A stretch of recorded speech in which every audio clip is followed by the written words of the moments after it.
দর্শক আসসালামু আলাইকুম। কানাডা থেকে সাকিব স্বাগত জানাচ্ছি আমাদের চ্যানেল সাকিব কানাডাতে। আমরা কানাডা নিয়ে প্রতিনিয়ত ভিডিও করে থাকি। আমাদের চ্যানেলটি যদি ভালো লাগে তাহলে যারা দেখছেন দয়া করে সাবস্ক্রাইব করে দেখবেন। তো কানাডার ইমিগ্রেশন, কানাডার চাকরি বাকরি নিয়ে, কানাডার লাইফস্টাইল নিয়ে আমরা কথা বলি।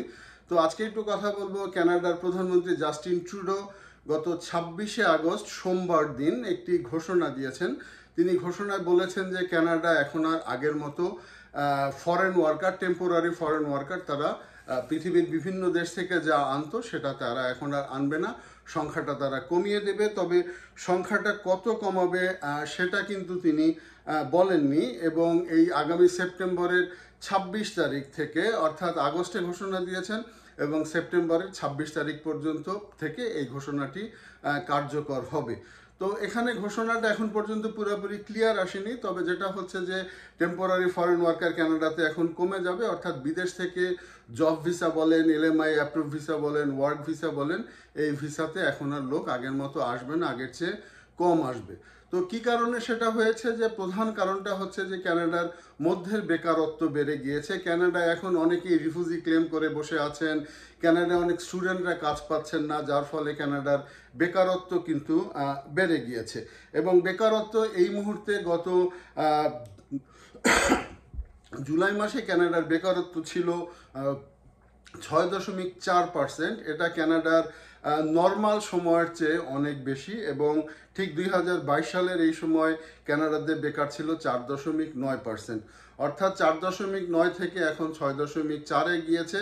যদিও কোভিডের সময় বেকারত্ব বেশি ছিল, সেটা একটা অ্যাবনর্মাল টাইম ছিল, তখন মানুষ ওইভাবে কাজ করতো না বা মানুষ কাজ ছেড়ে ঘরে বসেছিল। তো এই অবস্থা থেকে উত্তরণের জন্য এখন প্রাইম মিনিস্টার জাস্টিন ট্রুডো তিনি ঘোষণা দিয়েছেন যে ফরেন ওয়ার্কার কমে যাবে। তো কিভাবে কমাবে?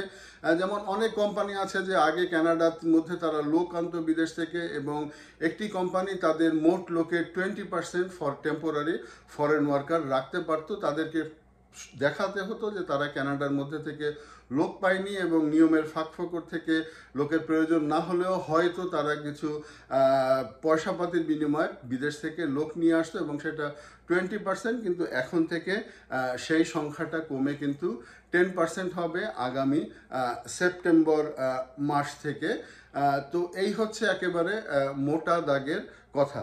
আরেকটু যদি স্ট্যাটিস্টিক্স যদি একটু দেই, যেমন 2023 সালে কানাডাতে টেম্পোরারি ফরেন ওয়ার্কার এসেছে 1,83,820 জন, এবং যেই সংখ্যাটা 2019 সালে ছিল 98,025 জন, অর্থাৎ মোট সংখ্যাটা প্রায় 88%-এরও বেশি।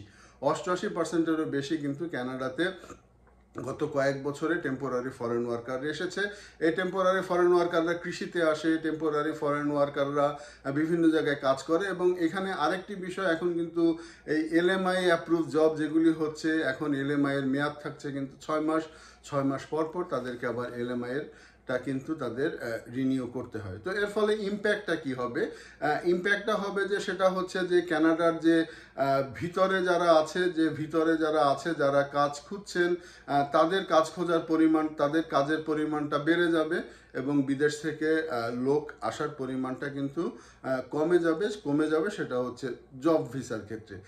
আরেকটি কানাডা একটি সিগনিফিক্যান্ট বিষয় এই সামারে খেয়াল করা গিয়েছে, যে সেটা হচ্ছে যে কানাডার যারা লোকাল স্টুডেন্ট, যারা পড়াশোনা করে এবং এই আগস্ট সেপ্টেম্বরে 2 মাস কাজ করে, তারাও কিন্তু কাজ পাচ্ছে না, তাদের কাজের সেক্টরটা কমে গিয়েছে। মূল কারণটাই হচ্ছে যে বিভিন্নভাবে এই টেম্পোরারি ফরেন ওয়ার্কাররা আসা বা রিফিউজি ক্লেম সহ বিভিন্নভাবে কিন্তু এই বেকারত্বটা বেড়ে গিয়েছে। এবং আগে যেখানে দেখা যেত যে কানাডার স্টুডেন্টরা পার্ট টাইম জব করতো, সেই জবটাও কিন্তু কমে গিয়েছে।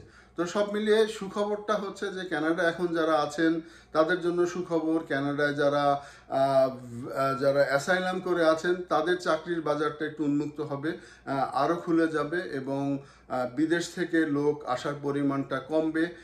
জব ভিসা নিয়ে যারা আসতে চান বা আসবেন তাদেরটা কমবে, এবং ইকোনমিতে যে বেকারত্ব আছে 6.4%, সেই 6.4% সেটাও কমে যাবে। তো এতক্ষণ আমার সঙ্গে থাকার জন্য ধন্যবাদ। আমার কথাগুলো যারা শুনলেন তাদের সবাইকে ধন্যবাদ। আসসালামু আলাইকুম।